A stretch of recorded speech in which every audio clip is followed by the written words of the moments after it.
This is Twit. Bandwidth for Tech News Today is provided by CashFly at CACHEFLY.com.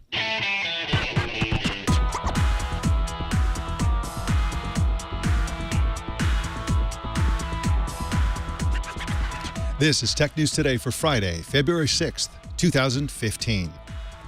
This episode is brought to you by Personal Capital. With Personal Capital, you can grow and protect your wealth. Best of all, it's free. And for a limited time, Twit viewers and listeners could qualify for up to $10,000 on any new account. To sign up, go to personalcapital.com/TNT. And by Prosper. Prosper is a peer-to-peer lending marketplace that connects people who are looking to borrow money with those who have money to lend. Visit prosper.com/twit and receive a $50 Visa prepaid card when you get a loan. Tech News Today is the show where we talk about the tech news with the journalists who report it, coming to you live from a reasonable driving distance from Silicon Valley. My name is Mike Elgan, and with me is co-anchor Mashable senior tech analyst Christina Warren. How are you, Christina? I'm doing great. I've been having some fun making a video with the new Amazon Echo. So that's been my morning so far.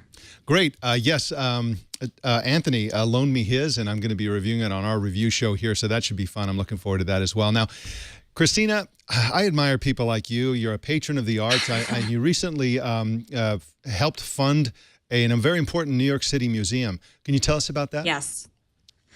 I did. It's a very important museum that frankly, I think that all patrons of the arts should be caring about. And it is dedicated to the Hallway Museum in an apartment in Williamsburg, Brooklyn, dedicated to Nancy Kerrigan and Tanya Harding.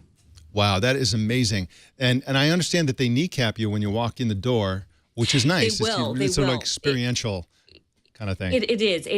You do feel at home. You know, I think it's fantastic. It's a great Kickstarter. And I think that really it's one of those things that is about a moment in all of our culture that we should always be cognizant of, which is, of course, the Nancy Kerrigan, Tanya Harding, ice skating disaster of 1994. And actually, the ice skating industry as a whole should thank Nancy and Tanya for making everyone care about the sport. And this museum in Brooklyn, in a Brooklyn apartment from Matt and Viviana, is dedicated to that, and so it's exciting. Yeah, because you go on. Yeah, I'm just saying that I think even today I think we should look back and remember that what ice skating really needs is scandal and violence, and so this is just a memory of that incident. So fantastic. It really is, and it is. And some people might say this is just someone else attempting to do potato salad on Kickstarter, and to you I say shame on you. This is about a museum dedicated to two of the most important figures in sports for the last 20 years. And it's something that I'm very, very proud that I dedicated my $5 to. Wonderful. Well, why don't we do some news? What the heck? Well, Twitter reported strong fourth quarter revenue, but weak user numbers and still no profits in sight. Erin Griffith writes for Fortune magazine and joins us now. Welcome to you, Erin. Thanks for having me. Thank you for being on. Now, first let's talk about the good news. How is Twitter doing on sales and revenue? Well, so actually Twitter has been doubling its revenue almost every quarter since it's been a public company. So this is kind of just continuing in that path.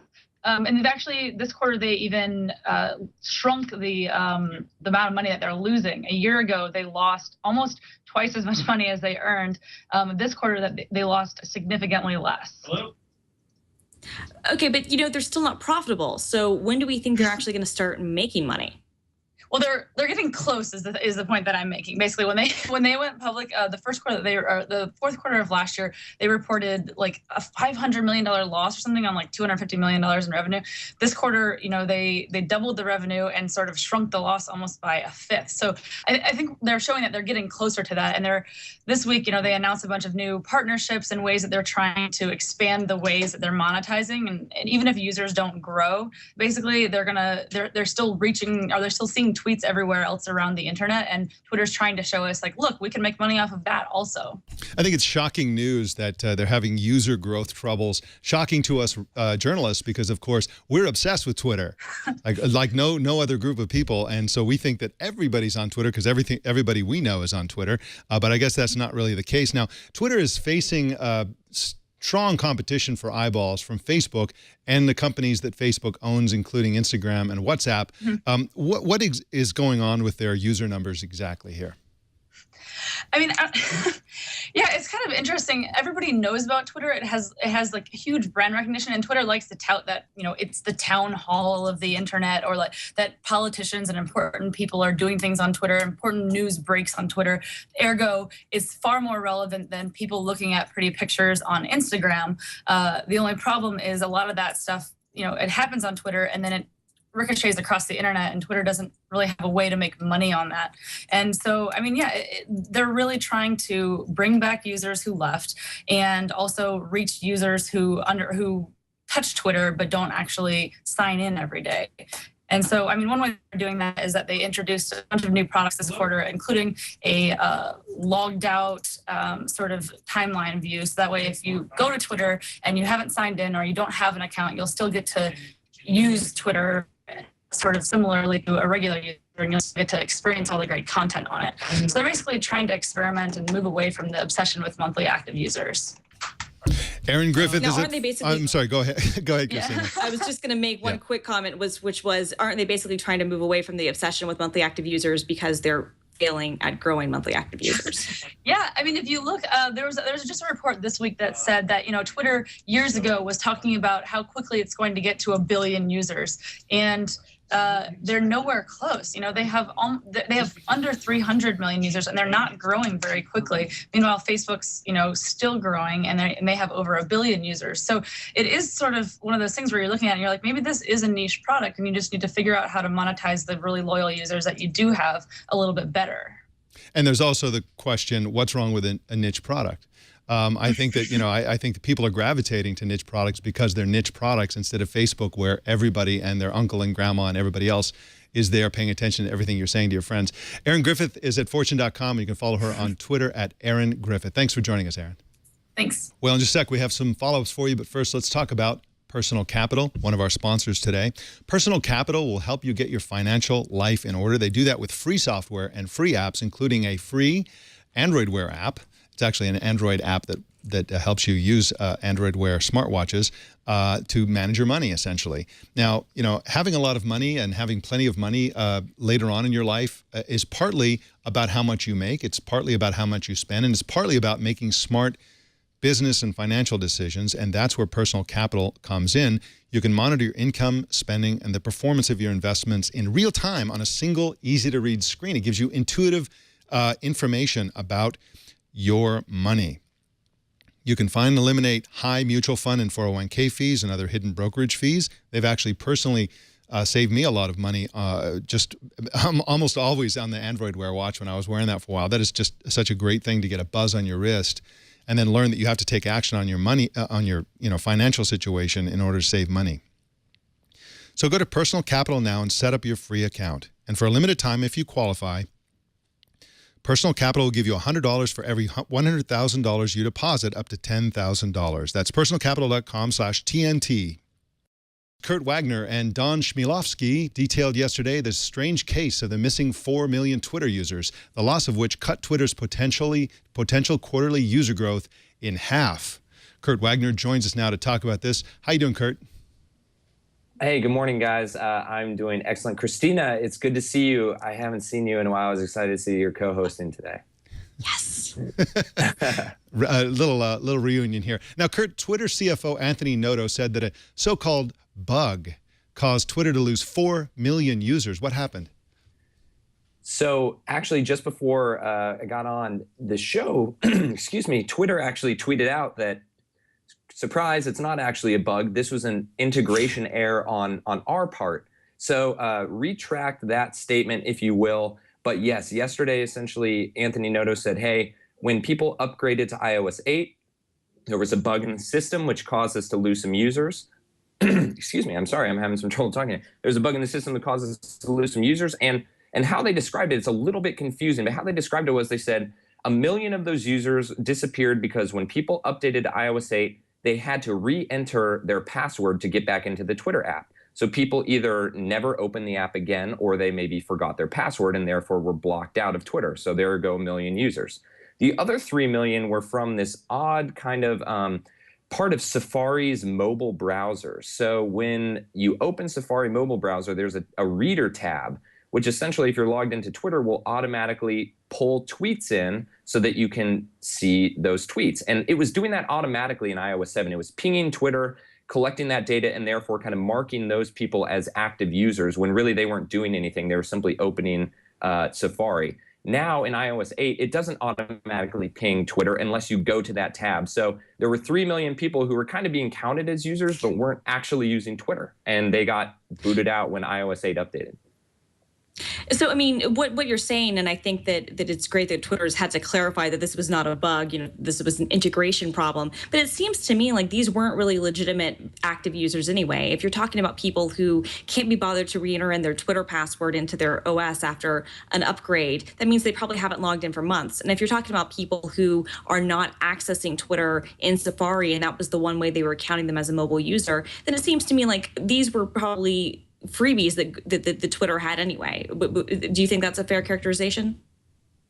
I agree 100%. There's obviously no way to know exactly if these people were actively using Twitter before updating, but the way that it sounds is that, yes, these were kind of, this was a loophole, if you will. Twitter was kind of accumulating these quote-unquote active users because of the way the software was automatically attributing them as active users. So it goes back to a little bit of the point you guys were just talking about about MAUs, and is that really the best metric to be using? Because there's a lot of MAU growth, or a lot of MAU, a lot of those monthly active users are not actually people coming to the app and reading the stream. They're either being counted in this way that we just talked about, or on Facebook, for example. If you use Facebook login for another app like Spotify, you could be counted as a Facebook active user even if you're not opening the Facebook app. So there's a lot of ways to kind of boost that number. And is it really the best number? I don't know, but these were kind of freebies that Twitter was getting. It seems like this is the tip of the iceberg. I'm sorry, Christina, we'll get to your question in just a sec. A tip of the iceberg in terms of a larger problem that social networks in general, not just Twitter, have. For example, it's not just people who are being counted as active monthly users, but also fake accounts, duplicate accounts. I personally have multiple Twitter accounts. Am I considered 6 people on Twitter? Probably. And they're probably all active monthly users, and yet I'm just one man doing my best. Has anybody ever tried to figure out what the actual populations of these social networks are? So I've been thinking about that a lot, especially since yesterday. And the one, I guess, social network that I thought maybe was onto something, and Mike, you might appreciate this, is Google+. For a while, they were kind of reporting 2 numbers. They were reporting this big active user number that incorporated people who logged in through their Google account in any capacity. And then they had what they, I believe, called in-the-stream users, which I think were the people who actually came and looked at their Google+ stream sometime during that month. But it was really confusing. Everyone was like, what's the difference between in the stream and the big number? And Google hasn't released a user number for Google Plus in like a year and a half. So there's all of this, they maybe were onto something 18 months ago that no one else was onto. And now we're getting to the point where, okay, these MAUs aren't necessarily most accurate. Do we need to have like an in the stream versus simply using your login to use other apps or whatever it may be? I don't think there's a really simple answer, but I think that as more and more of these situations crop up where, Twitter lost 4 million users because of this, people are going to start asking, well, what's the best way to actually measure this? And right now, MAUs is still the standard across the industry, but I wouldn't be surprised if we start talking about that a little bit more. No, I mean, I think it's interesting. And to me, it almost feels like, this is yet more proof that MAUs are kind of what, page views were in the metric game, for websites a few years ago before that became a little bit more, legitimized and there was more standardization around it, because it seems like it's a lot of snake oil. They can basically manipulate numbers however they want it to be, and it just matters whether or not, I guess, advertisers or investors care. The Twitter stock is up today, though. What do you think is up with that? Like, they obviously lost user growth is not continued the way they thought it would.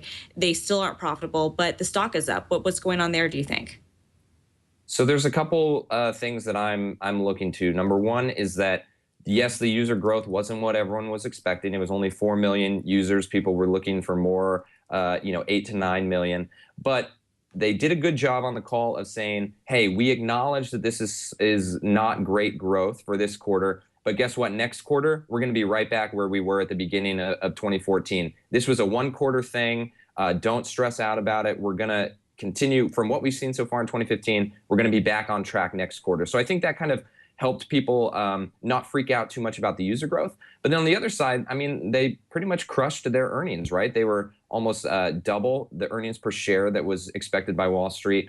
You guys were already talking about revenues were way up. So this is still a business, and yes, growth is important, but regardless of the growth, they're making money, and they're making lots of money compared to the size of their user base. So I think investors they're willing to kind of maybe wait another quarter and see if this user growth thing can jump back to where it was at the beginning of 2014, which still isn't great, but much better than 4 million. So perhaps there's a little patience. Who knows? I think the chasing Facebook phenomenon is kind of ruins a lot of social networks. I'd love to see Twitter go after the quality users. I mean, after all, Apple has demonstrated that you can have a minority of the market and still completely win. And I think I'd like to see Twitter as the Apple of social networks. We'll see if they can pull it off. Kurt Wagner's at recode.net, and you can follow him on Twitter at KurtWagner8. Thanks for joining us, Kurt. Yeah, guys. Thanks for having me. All right. Screenshots of Windows 10 have been leaked by a Chinese website, which reveal new details about Microsoft's next operating system. The Verge senior reporter Tom Warren is here to make sense of it all. Welcome to you, Tom. Hey guys, how you doing? Doing great, thank you. Now, are there any surprises to you in these screenshots? What's in there that surprised you? Not too surprising. I mean, we got a look at Windows 10 running on several phones last month at the Microsoft event. So today it's kind of sort of reaffirming what they're doing. They're not really changing the UI drastically, at least initially, on the phone. But they do seem to be taking a lot of the apps that they're making for the tablet and the PC sort of side of Windows 10 and bringing those down to the phone. So I think that's going to be probably the most interesting thing about this once they allow everyone to have a look at it.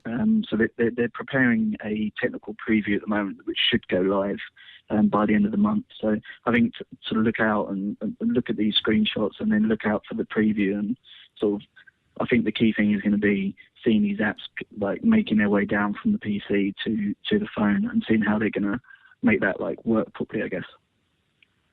Have you talked to any developers to see how excited they are about actually bringing, embracing this idea of maybe finally bringing Windows apps to the phone platform? Because we've seen a lot of resistance about that in the past. Do you think that this new strategy, especially with this kind of one Windows philosophy, is going to encourage more of that to happen? Yeah, I mean, that's obviously what they're betting on. Essentially, obviously, Windows Phone and Windows 8 have been out for a few years now. And they just haven't really had the reach and the developer interest. They've done this, the Universal app started with Windows Phone 8.1, but now the real big push is with Windows 10. So I think developers, there's certainly interest there, but I think it's at the point where Microsoft hasn't really fully detailed what the APIs are going to be. So these guys are sort of, on edge, wondering can they make their apps work and stuff, and what are the new features for them. So Microsoft are really going to detail that at Build in April.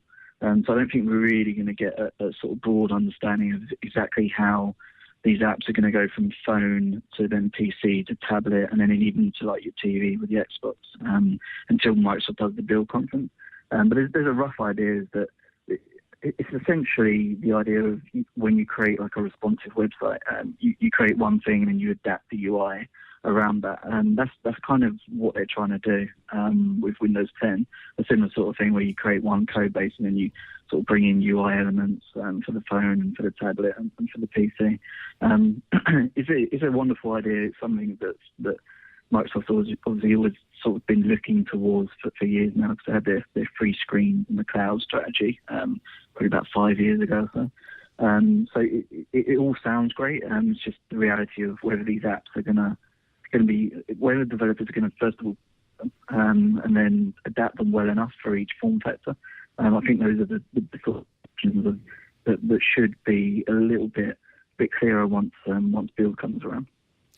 Now, Tom, you wrote a pretty detailed piece about Satya Nadella's first year at running Microsoft. Yeah. So, in your opinion, how is he doing? Yeah, I think he's on the right track. I mean, anyone who comes into a company that's sort of, I don't know, I'd like to say they're struggling, but then their financials kind of always say otherwise. But when you come into a company that's struggling for relevance and perhaps respect in the tech industry, anyone who comes in fresh is obviously people are going to like them, and as long as they don't do any major crazy changes, they're going to come across well after the first year, regardless. I think the difference here is that although Ballman might not have been perhaps as respected as he should have been for certain decisions and running the business, etc., Nadella seems to be fast-paced and willing to do unusual moves that Microsoft probably would have shied away from, and perhaps like not wanting to admit that iOS and Android are where everyone is spending their time these days, not necessarily Windows. So stuff like linking up with Dropbox and getting that into Office and recognizing that people are using Dropbox and not just using OneDrive or any other cloud service. Stuff like that, I think that's definitely a sort of decision. That's not something that he's like riding on from the Bournemouth days, like that. And also making Windows free on Windows Phone, that's something that is a decision that should have been made years ago, when Android was obviously growing. They should have done that. That was a mistake that they didn't do that. So they're doing that now. We're starting to see devices where you can go in and buy like a $70 or $80 tablet, and you're getting essentially the Office 365 suite and a tablet for that price, which is a really great deal. And it's kind of been enabled by the fact that they're making those sort of bold bets, and they need to do it, because in a couple of years, if everyone's using Android and Windows is less relevant and people still aren't making these apps, then they're in an even more difficult situation than they are now. So you have to make these big bold bets quickly, and I think that's kind of, from looking at it from my perspective, that's what I've kind of seen from Microsoft over the past year. A sort of urgency to correct their mistakes and to go forward. You can find Tom Warren's work at theverge.com, and you can follow him on Twitter at Tom Warren. Thank you so much for joining us today, Tom. Thanks, guys. We've been telling you for months about growing restrictions on the internet in China under President Xi Jinping. I looked that up. That's really how you say it. Now U.S. businesses are lobbying President Obama to pressure the Chinese government to reverse some of those restrictions. Now, Christina Warren, this is really an interesting state of affairs, because I've been worrying publicly about the Chinese businesses, basically, because all these restrictions that have been coming at every angle, the real names policy that's being enforced nationwide for all social media and other users, the effective crackdown on virtual private networks, the bans on certain types of speech. You can't say anything that's counter to Chinese interests, et cetera, et cetera. But now U.S. businesses are concerned about their trade and their businesses interacting with China because of these restrictions. Do you think, personally I'm pessimistic, but I'm curious what you think about whether or not Obama will be able to do anything about China in this regard?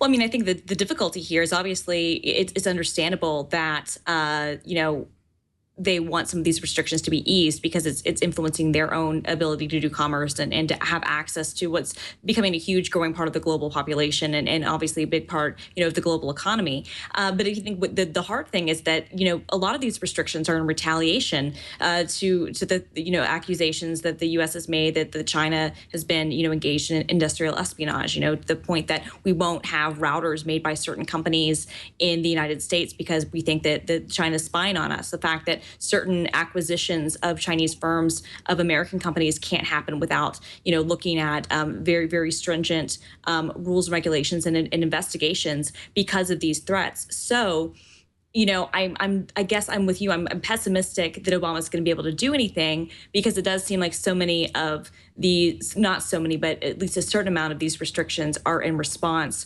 to things that the U.S. has put out there saying, hey, we don't trust what you're doing and we need more transparency with what's happening with the way you are, communicating with us. We complain a lot in the United States about the fact that corporations have an undue influence over government. But in the case of China, I think I'd love to see their corporations have more influence on China, because essentially it's a Communist Party person who rose in the ranks of the Communist Party, and now he's running a capitalist economy. And he's more concerned about the power of the government and maintaining power and preventing a second party from challenging the rule of the Communist Party. But what he really should be worrying about is the coming economic disaster. Sure. Of course, on the flip side of that, it should be, it should be noted, that most of these big Chinese companies that are doing tremendous amounts of business have investments, or are given special rules from the Chinese government themselves. So I agree with you, but I think that it's difficult for these Chinese companies to really kind of, I guess, maybe, go back against the government, because the government is in many cases giving them is what's making them be so successful. They're giving them money, they're giving them access, they're allowing them to do things that they don't allow non-Chinese companies to do, and so it kind of becomes this weird cyclical kind of incestual relationship, and it makes it really difficult for anyone on the outside to go in. But I do agree that it's going to become a big problem as China is becoming this global force, and they're going to have to deal with the realities of playing with other people. Okay. All right. Well, we've got some follow-ups for you. After 11 consecutive unprofitable quarters, Radio Shack filed for bankruptcy yesterday. The company said it has a deal in place to sell up to 2,400 stores in an affiliate of the hedge fund Standard General, which is the company's largest shareholder. Christina Warren, what do you think about this sell-off of Radio Shack's stores? I mean, it seems to me that one of their sole remaining benefits is the chain and the brand, and you go to Radio Shack store, and if you're a fan of it, you know what to expect. Now they're going to be kind of Sprint variants, and they're going to be stores owned by other companies. What do you make of this? It's sad because it's hard to see any sort of longstanding institution disappear. That being said, I haven't had a really positive experience in a Radio Shack in years and years, and I think that's probably true for a lot of people. Yeah. But it's sad to see, But I wonder. You're right. Kind of their most valuable asset is the brand recognition. But I wonder how valuable that really is. At this point, it's very rare that you need to go to Radio Shack for something. So what? They're going to become Sprint stores, which, all right. Great. So you didn't like going to a Sprint store, you don't like going to a Radio Shack. Either way, it's probably a store that's not getting a ton of foot traffic. If you need a wire or a cable and you need it immediately, I guess that's why Radio Shack is still there. But otherwise, Amazon, Monoprice, there are a million places to get things, frankly, at a better price and typically with a, better quality. So it's sad, but I am curious. They're trying to make this deal. I don't know what's going to happen to these non-Sprint stores, and I don't know what's going to happen. I guess maybe they can try to rebrand it as something else. I was joking with some colleagues yesterday that they should take the mall kiosks, that sell cell phone accessories and whatnot, and those should all be branded as Radio Shacks and kind of have like a vintage throwback sort of vibe. I don't know. Yeah, that's one possibility. Now, you mentioned these other stores. There are going to be 1,600 of these stores that they're going to be essentially available if somebody comes up with the right price. Some of those might go to Amazon. Some of those might go to Brookstone, of all companies. They're next for Wow. Chapter 11, probably, according to Leo. Seriously. Yeah, so we'll see what that is going to look like, but it's probably not going to be good. No, Amazon's actually interesting, though, because in that case, I think Amazon was already working with some Radio Shacks for some of their locker locations. Amazon would actually be interesting simply even if it was just for locker pickup, because a lot of the locations of Radio Shacks aren't necessarily great in terms of income, like in getting in high number of affluent people, but they are located everywhere. So that might be just a great place for Amazon to look at and saying, hey, you can pick up your item, have it delivered here, and have easy access to it. I don't know. An Amazon storefront, even if it was just a way to play with the latest Echo or Fire TV or Kindle or place a big order someplace. I don't know, that might be convenient. But then again, didn't they try that with like the Dell stores, 15 years ago, and that didn't really work either. So we'll see. They should just give the people what they want and turn them into Chipotles. Just my 2 cents. Now, Yes. So you agree with that? All right, great. I'm completely in agreement. There's two of us on board. We'll start a movement, maybe a petition. Verizon plans to sell assets related to its landline phone and home broadband businesses, in other words, the old and busted businesses, to Frontier Communications for $10.54 billion in cash. The company will also lease 11,300 cell phone towers and sell another 165 towers to American Tower for just over $5 billion. Verizon needs the money to pay for its recent wireless spectrum purchases, repay debt, and upgrade its network. I'd love to own a cell phone tower, Christina Warren. How cool would that be? That would be amazing. I think we need a Twit Tower. I think that would actually be amazing to have a TWiT branded tower. What's stunning to me, though, is that obviously, they're getting rid of their kind of older, landline business. I can't believe that their landline and home broadband, which does not include their Fios stuff, from what I understand, I can't believe that was able to garner $10.5 billion. I guess I've underestimated the strength of the existing landline business. I don't know about you, but I haven't had an actual landline that wasn't VoIP or cell based, and I can't even remember when. The only reason people get them now is they say, well, you can have the internet connection, or you can have the internet connection, the cable TV, and the phone. Right. And you're like, well, I need the cable TV, together. so I guess, and then they give you the phone. You're like, what am I supposed to do with this? That's a good point. We actually do have it's not a real landline. It's through the cable company, but we actually do have a phone line, I guess, that way through a cable package. We've never hooked it up. I don't even know the phone number. It's just, it's cheaper to get all three. Absolutely. Well, in mergers and acquisitions, the German e-commerce group Rocket Internet is investing heavily in food delivery startups. The company's bought a 30% stake in Delivery Hero for $500 million, and it just bought the holdings of 7 food delivery companies in Asia and 2 in Europe.